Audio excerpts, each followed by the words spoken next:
Welcome to the Root of Power podcast, where I teach you how to chase your joy, find alignment, and create a life and a business that you love, using actionable methods, interviews, and inspiring stories from people who know that true freedom is found within.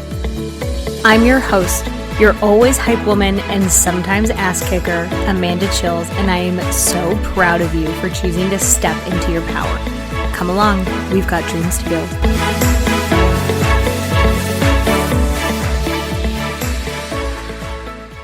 Hello, podcast family. Pod family? Podily? I'm going to make something clever up. Anyway, hi, you guys. I have a total, I want to say gem of a human being, but that's not the right word. It's more like her energy is very zen. If you imagine putting your feet on the earth and grounding into the earth, this is Alexa's energy. It's the same thing. So if you put your feet on Alexa, it would probably feel very grounding, but don't do that without her permission because consent matters. So my friend Alexa is a mindset coach for burned out and overwhelmed corporate workers, which, listen, if you work in corporate, it's you. If you don't think it's you, it's you. It's you 100%. And she is just killing the game, guys. So we are going to jam on all things overcoming overwhelm and burnout and anxiety and just misalignment, which is, y'all know, one of my favorite topics to talk about. I could talk about it all day long, which I literally do on the podcast, and it's great AF. So Alexa Martin, hello, boo. Hello. I love that introduction. I'm just imagining all these corporate workers putting their feet on me right now, just really grounding themselves. I feel like I need this workshop around. That's a premium service. Yeah. That's my high ticket offer. High ticket, $1,000 per session to put your feet on me. Yeah. Thank you very much. Oh, I am so happy to be here. And thank you for that introduction. So Dude, lovely. Thank you for being here. I'm so stoked for people to learn about you and what you do. So, some of our people are kind of crunchy granola. Some are just starting to be crunchy. Yeah. What the heck is a mindset coach? What you do? That is a great question. So like you said, I help people who are overwhelmed and anxious, really overcome that and learn to just create a life that they love every day. Not just on Saturdays and Sundays, but actually Monday mornings, the alarm goes off and we're excited about it. So yeah. And I mean, we do all different things. It really starts with first developing awareness, because so many of us are just on this autopilot, and we got to snap out of that and become aware and conscious to what we're even doing. And then, we get to kind of look at limiting beliefs and patterns that have been holding us back. And then we get to kind of rebuild our spaceships per se, in terms of who we actually want to be moving forward. My voice just cracked. You're just so excited. I know, I am. So I came across a term that I had never heard before. The Sunday Scaries. What is that? I know what it is, but I don't know if I'd never heard it. I was maybe our listeners have never heard it. What is the Sunday Scaries? I mean, the Sunday Scaries is really just being scared for Monday morning. It's oh God, reality's hitting. I'm terrified of my life. It's coming with a truck that's about to hit me. That makes me so sad. So sad. So sad.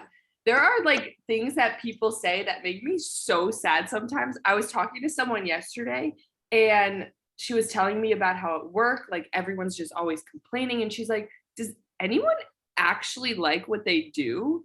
And I was like, oh man, that is so sad. It doesn't have to be that way. Yeah. It really doesn't. Yeah. I had a client once tell me, they said, everyone hates their job. That's just life. Everyone hates their job. And I said, I don't. I love my job. I don't hate my job. And they were like, man, fuck. And they're just oh. Right. But it's easy. I think it's so easy for people too. And this may be something you come across. It's so easy for people to say, well, you're the outlier. Mm-hmm. Well, everyone else hates their job. You're just lucky. And it's Yes, I am. And also, I purposely built my life so that I worked lots of jobs that I hated for years, for a long time, to be able to then have a job that I love, to work in a setting that I love, to have the hours that I love. But like, it's totally possible to not only not hate your job, but actually like your job. And like, it makes me so sad when people are like, well, that's for other people. That's not for me. And I'm just like, you are bypassing bullshit right now. Like, you're lying and just saying that so that you don't have to do any work. Yeah. I mean, it's like, we've like normalized things that really don't like, shouldn't be, the standard. And we call it like adulting. It's like suffering equals adulting. Oh my God. And there's just like this pervasive victim culture that we think that we can't do anything about our circumstances, and we just blame everything on everything but ourselves. But like, the reality is we have so much power within ourselves to actually just create lives that we love and to be happy, right? Like, happiness is a choice. Can I get an amen? Yeah. Amen. Yes. Can I get it? Amen. If like we were in like a mega church right now, everyone would be like, amen. Yeah. Everyone would be like, amen. Yes. Amen. Preach, girl. Yes. Now, I always want to be very careful of like, you can do anything you want and manifest your dreams, because yes, within a limit, within like, you're limitless, you're not, right? Because systemic barriers exist, because privilege exists. Like, so for some people, it quite literally is easier than others. If you have a higher education, if you have access to money, if you have someone who can support you while you figure out what you want to do for work, like obviously it's easier for some people and much harder for others. But even within that, there is a choice that people can make. And I have met lots of people, and here's the other side of the coin. I know lots of people who didn't really love their jobs, but they just took it as a job. They went to work, they did their job, they were happy with what the job gave them, even if they didn't love the job, and they built a life they loved outside of their job. And I think, now that I come to think of it, everyone I know who does that is an immigrant. And it's not like an American thing. I think it's a very American thing to be like, you are your job. And like, if you're like us and you're lucky, like, yeah, like I pretty much am my job. I love my job. But like, if you don't love your job and you take that as your identity, then you hate everything. Then everything is bad. But I think, like, I really know people who are like, well, I don't really love my job, but it's steady. I like the hours. It's a paycheck. I'm happy with that. And I build a life I love outside of it. And that's totally okay too. Like, not everybody's going to love their job, but can you be happy with it? I think is a very, very different choice. And is that something that you run into? Absolutely. And right, like exactly what you're saying. Your job doesn't have to be your life. It can just be a job that, don't let it be income. Like, right.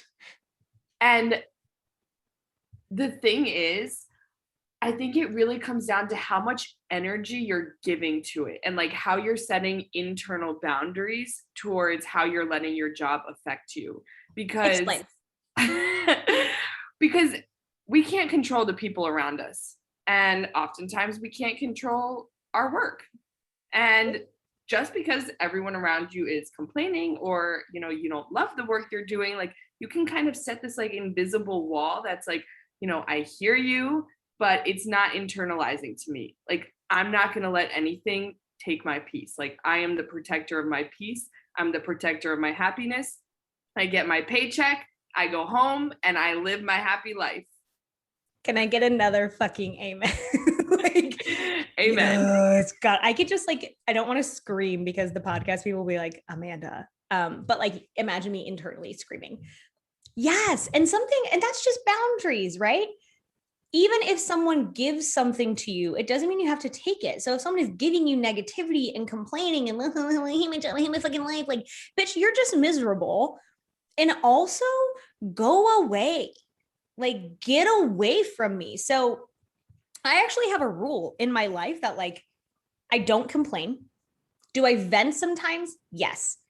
They're slightly different. I don't complain, and I don't have friends who complain. Like, literally, if you look at my friend group, none of them are complainers, because that's helplessness. You're not helpless. Change something, or accept it, or bide your time until you can change it. And I think I run into that a lot. So I work with a lot of people who are like, well, I can't leave yet. I can't do XYZ yet. I can't do X yet. So I'm just stuck. And I'm like, no, like you're not stuck. You can bide your time. You can plan for it. You can redo your resume, right? If we're talking specifically about jobs, you can redo your resume. You can put feelers out there. You can save money, even if it's $100 a week, even if it's $20 a week, you can save something. You can pick up a part-time job, like so that you have extra cash coming in. And I think people forget about that option that like, yeah, even though you're quote unquote in the same place, if you're working to get out of it, you're still working to get out of it. Like you're biding time until you can until you can transition. But if you just complain, that's not problem solving. Like David's going to hate this, but I had a conversation with David the other day, the boyfriend, Bay, we love him. But he just came and he was like complaining about stuff in the house. And I was like, bro, what do you want me to do? And he was like, well, I want you to take care of it. And I was like, no, like offer me solutions. He like specifically dislikes the animals on the furniture, right? And he's like, well, I don't want them on the furniture anymore. And I'm like, that's never going to happen. But I was like, offer me a different solution. And he got stuck. And I was like, oh, self. Okay. Like he doesn't know how to offer solutions. Okay. Totally legit. Most people really don't. And is that something that you teach? Like you teach people to think in problem solving, to think in like, yeah, this is bad. But if all you know is to complain about it, let's get you in the space where you can solutionize. Shakespeare would be proud. We're making up words. Solutionize it, where you just throw shit at me and let's see what works. So something that I teach people is to kind of go through this cycle of thought, action, reflection, thought, action, reflection. Legit. And so many people are stuck in thought, which is like complaining. They're just complaining. It's like, cool, like let's do something about it. Let's take some action. Like do something, take action. Yeah. And then sometimes people get stuck in like endless doing, and they're doing and they're doing and they're spinning their wheels, and it's like, okay, cool, we need to step back and reflect on like what's working and what's not working. And if we're too busy stepping back and reflecting, like we need to start thinking forward. And then you move through this nice little cycle. But if you're feeling stuck and you're constantly complaining about something, like think about where you may be stuck in that cycle and what step you need to move towards in order to actually make change and move forward. Okay, that just literally blew my mind. Like, I don't know why, but I was just like, duh. Like, I've never thought about it. I teach this for a living and I don't know why. Like, I'm not good at systemizing things. Duh. Like, sorry, everyone. I just got my mind blown. I was like, what? You're so right. Yeah. So I call it running an experiment. But it's the exact same process. I'm like, I don't know if it'll work, try it. If it sucks, don't do it anymore. If it works, keep doing it till it doesn't work anymore. Mm-hmm. But you're so right. I think so many people it's like analysis paralysis, right? What will work? It has to be perfect. I don't know, blah, blah. Move your body. Move your body. Do something.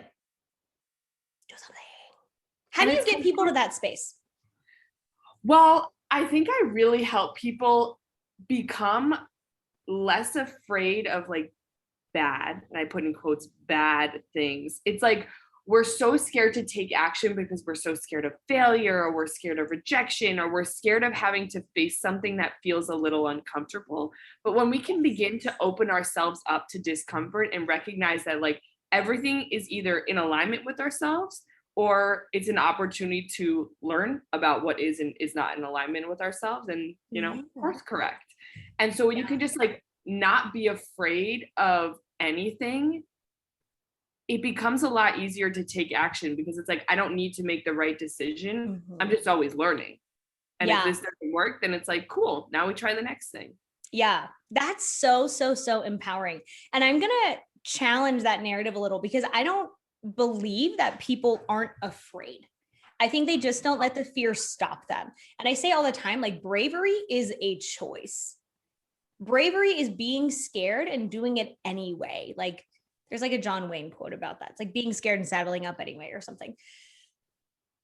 But it's so much feedback. Like when I think of alignment, how do you teach someone to know if something is in alignment or not? Because something that I find, and I wonder if you see this too, when people are out of alignment for so long, sorry, my cat is at my feet and he just decided to claw them.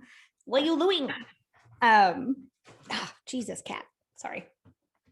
When people are out of alignment for a long time, because they've ignored their cues from their body for so long, like they really don't know how to tell if something is very, very wrong for them or very right for them. So how do you teach that? Well, the first thing that I do is have them write down like why they would be doing something. And when you look at those whys, they're going to be either things like I should be, if I don't do this, I may never have this opportunity again. I'm, either like fear, should, guilt, scared based, or they're like, I really want to do this. Like, this is an exciting thing I want to do. And those are the things that are in alignment, but might be a little bit scary. So first looking at just like the why behind the decision. And then I also love people to ask themselves the question, like, what would be a force when I'm making a decision between two things? Like, what would feel like a force? Like I work with people who have eating disorders, for example. And when they go down to like sit and like have a meal, they want to know, like, I have them ask themselves, like, what would be a force? Am I forcing myself to eat like or not eat something right now because, I'm scared or whatever it may be? Like what feels expansive and like what's a force? What makes me feel small? What am I like making myself do? Can you repeat that? Because that is really powerful. You want to think about like what's expansive versus what am I forcing myself to do and what makes me feel small. Mind-blowing. It's so good. And that's such a visceral thing because I can literally see someone shrinking and shoulds. I'll tell people right now, shoulds always small, always a shrink, always protective, always fear-based. Things that for me, when I think of it, it's like if I want to vomit from like, oh, I'd rather die. That's not for me. I will never in my life work in a cubicle. Why? I would rather eat the cubicle. I'd rather eat it, literally. That is not for me. But a should, right? Because so this is kind of an interesting thing. I'm sure when you were in corporate, you had this all the time. Like it's done a certain way and you work 80 hours a week and you go out for doing and it's like all this bullshit. And I kind of want to talk about some of the shoulds in that culture. But for me as a therapist, it's like you should work in an office. You should just do all this crap, right? You should dress professionally. And I'll tell you, like 90% of the time I see clients in leggings and a t-shirt under a tree in my yard. Like 99% of the time we're under a tree in a field with horses in my yard. And people love it. People love it. It's so authentic. And they're just like, God, I'm so glad you're not in an office. And I'm like, where did we even get these shoulds? People don't even like it. No, people love authenticity. Everyone's done with this like inauthentic, like should culture. Should, like we're done with it. Yeah, we're gross. moving on. We're moving on. Yeah, it's like, thank you, next. So talk to me about some of the shoulds that you see in like corporate culture.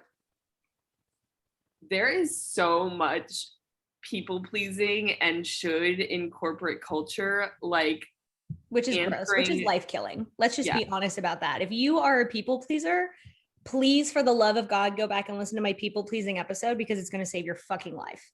Like you give up your life when you're a people pleaser because it doesn't belong to you. It belongs to everybody else's whims.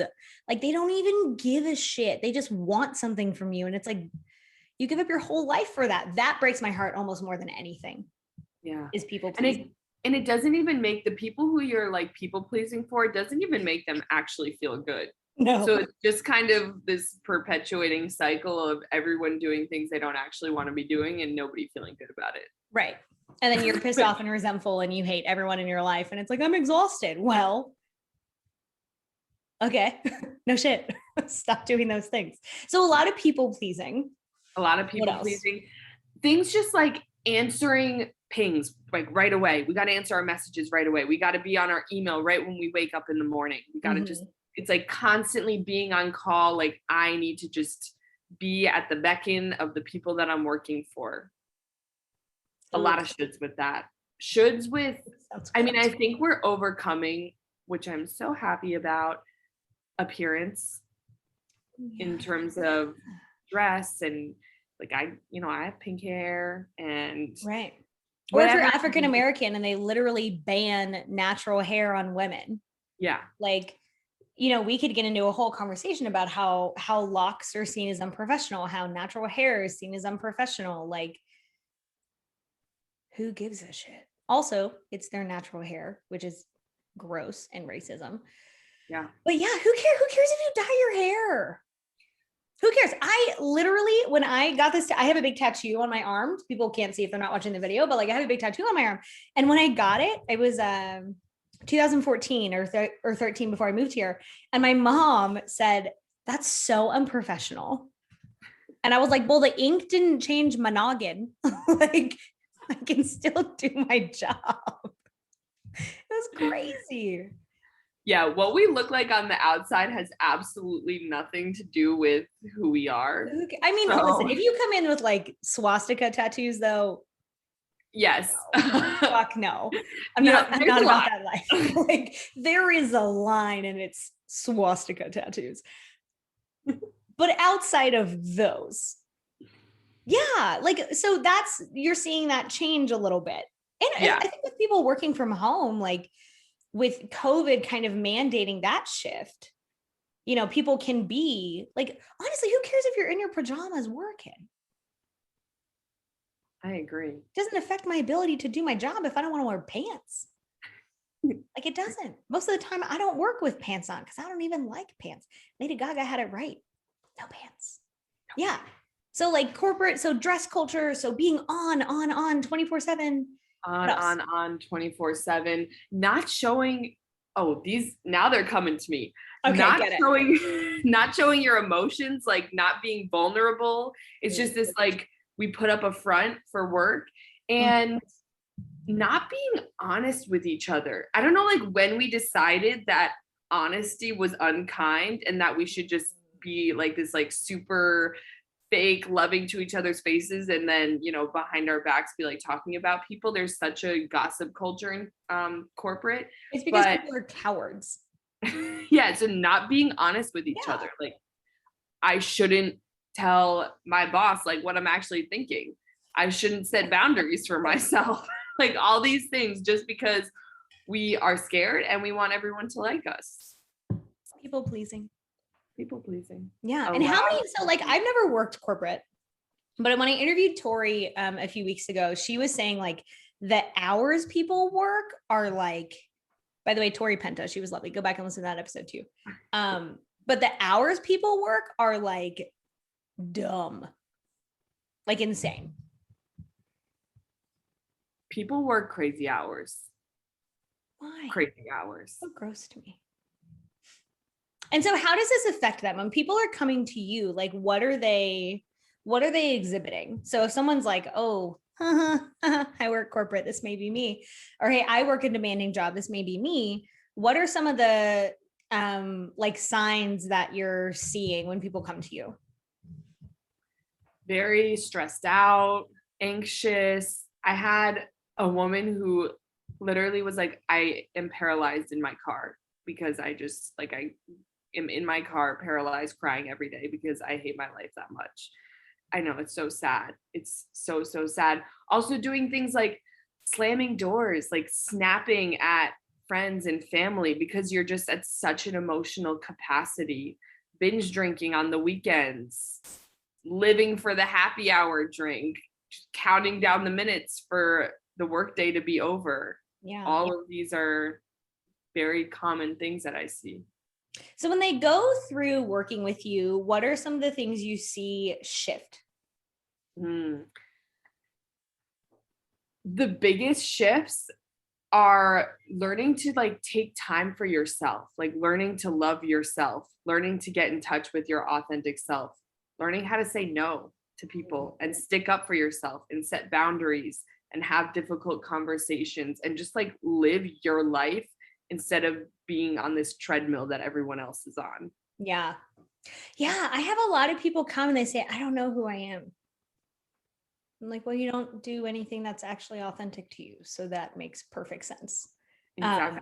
I'll tell you a sneaky one, and I don't know if you see this too.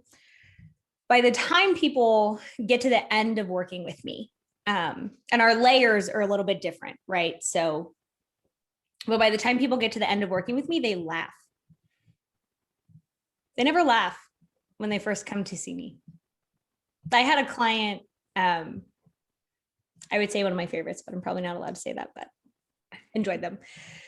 They hadn't laughed, genuinely laughed in over a decade. Wow. 10 fucking years. Now, this is not, corporate. This was deep trauma, but 10 years they faked, and they could fake it. They could pretend, and people thought they were okay and normal and laughing, but 10, can you imagine not laughing for 10 years? 10 years. When they said that to me, I was just like my heart came out of my body and fell on the floor. And I was just like, oh, that's not okay. No. Like, it's not okay. You shouldn't hate 5 days. Well, so transitioning back to corporate, like, you shouldn't hate 5 days out of 7 for 40 years. Oh my God, take a pay cut, get another job. Like, Jesus Christ. Do you have people transition jobs? Is that something that you see? Yeah, I don't do it like immediately when I work with people because there can be a lot of there's a lot of layers to it, and it might not be the job, like it might be some internal things they're working through, so that's not the first solution. And no, so I don't assume that you offer it as a solution, but I'm wondering if people make that decision as they go. They do. Okay. Because they become more confident in themselves, they become more confident in what they actually want, and they kind of just like learn to stand in their worthiness. And when you stand in your worthiness, you just begin to attract different things into your life, and just you start saying no to what doesn't serve you and just believe you're worthy and deserving of what does serve you. And so naturally, if you're in a job that's just clearly making you feel small, like you're not going to force yourself to stay there anymore because you're like, I'm worth more than that. Mm-hmm. Oh, that's so good. I want people to rewind what you just said because it's such a subtle shift. It's such a subtle shift. And I think a lot of people get in the mindset, and again, I think this is a very cultural thing where they say, well, I'm not a quitter. I don't want to quit. I can tough it out. I can take it. And I'm just like, just because you can take it doesn't mean that you have to. Also, what is not quitting getting you? You're crying in your car every single day. Like, is it worth it to not be a quitter? No, like it's not. Be a quitter. Be a quitter, please. Please be a quitter. Quit things that don't serve you. But you're so right. That is a worthiness thing. If people don't believe they can handle it, if people don't believe they can survive it, if they don't believe they're worth more, they really do accept really bad treatment. Like, it's not good. Yeah. I mean, I think it really comes down to worthiness and like believing that we are worth something more. And I love, you mentioned this earlier, but it's the thought, action, reflection, right?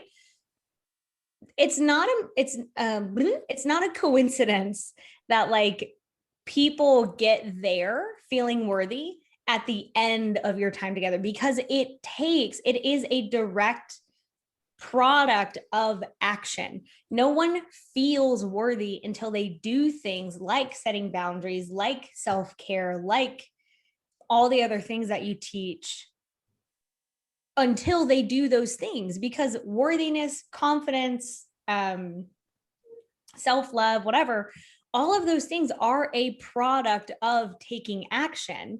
And what happens, facts, right? What happens when you don't treat yourself well, when you don't set boundaries, what you do is you subconsciously, and well, I guess consciously, because you choose not to take an action, you tell yourself that you don't matter. You're not worth taking care of. You're not worth standing up for. You're not worth chasing a better life. But when you start shifting that, when you say, you know what, actually, I don't have to deal with this. I don't have the time. I don't have the energy. I'm so sorry. You protect you. And when you protect you, you get stronger. And it's like, if people hear nothing, I hope they get that. Like, you feeling worthy, you feeling confident, you feeling like you deserve better is directly linked to actions that you take, which is why hiring a coach can be so valuable. So how did you even like get here? So in my own healing journey, I was introduced to mindset.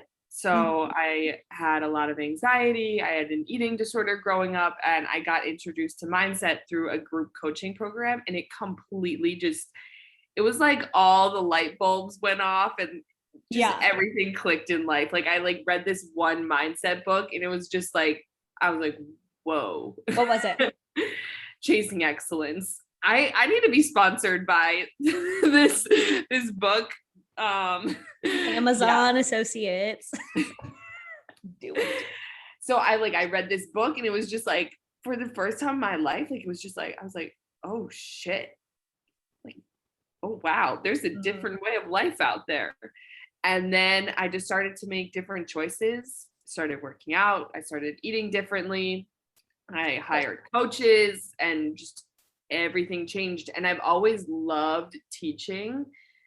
I used to teach math a lot, and I kind of just paired, my love for teaching and coaching with my love for mindset, and just made this beautiful little mindset coaching thing. I love it for you. I love it. It's been a fun journey. It's really like, who did I say this to the other day? I was like, the thing I enjoy most in my life is watching people chase their dreams.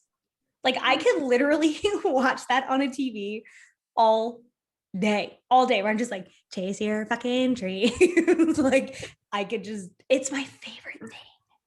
I literally audibly scream oftentimes when I open my Slack where the women in the program are writing things. When I look at their goals or the wins they've had for the week, I audibly scream. I'm like, yes. It makes me so happy. I'm like, let's get it. I throw pens at my clients because I always have my notebook, and I'm just like, fuck you, you're so fucking great. And they're just like, what? And I'm like, you've earned it. You've earned to be throwing things at you. You're welcome. It's the best though. Like, it's just the best. So how do people find you? If they're like, Alexa's so dope, I want to put my feet on her, metaphorically. Like I want to symbolically put my feet on her and ground myself in her energy. How do people find you? On Instagram at Alexa Kmart. Every Sunday we do a foot live thing. Join us. I'm kidding. We don't go live on Sundays. Nothing to do with that. But I'll think about it, at Alexa Kmart on Instagram. And my website is alexakmartin.com. And those are the best ways to find me. And what programs do you offer? So I work one-on-one, and I run a group coaching program for women called Limitless, which is super fun, super awesome. And then I also do corporate workshops, which is also very fun. Yeah. Ooh. It's cool to bring these conversations to teams of people in corporate, because then they just have this base level knowledge together, and it just totally changes how they work with each other, what they feel comfortable saying to each other, how they can show up differently at work. It's cool. Okay, your website is gorgeous. I'm on it right now, by the way. Oh, thank you. Also, can we party about corporate workshops? Because that's my dream currently. Oh my God. Hype calls. Girl, your website is so, y'all, her website is so good. The colors, it's like a muted kind of like desert color. And oh, it's like stupid It's good. grounding. It's so grounding. Like she has change your life, get inspired, have fun, hype calls, like girl, yes. Y'all go to her website, alexakmartin.com. Oh my God, cocktails and conversation. Yes, I'm hosting an event in so New York, cocktails and conversation, to have meaningful conversation, like no more small talk, no more. Do you guys ever go out with friends and like you spend $75 or $50 or $20, whatever it may be on dinner? Your friends are expensive, girl. Yes. New York is expensive. And then you come home and you're like, I wish I had just stayed home. That sucked. So we're putting an end to that. We're having a really good night with meaningful conversation. You're a bad bitch. Thank you. I want to be you when I grow up. This is so cool. Oh, you're doing it with Danielle. Yeah, I was just gonna say, I hope you're doing it with her because she's in New York. Yeah. Oh my God, it's soon. It's like next month. Yeah. Maybe I'll come to New York. I want to go. Do it. It's not that far. It's like I don't know how far. 5-6 hours. It's not super far from me. I may have lied. It may be like 7, but I feel like it's 5. That may not be true. I don't know. Oh my God, I love this. Thank you. Okay, y'all go to her freaking website. Seriously, it's amazing. Oh, that's so nice. And you're blogging. Oh my God.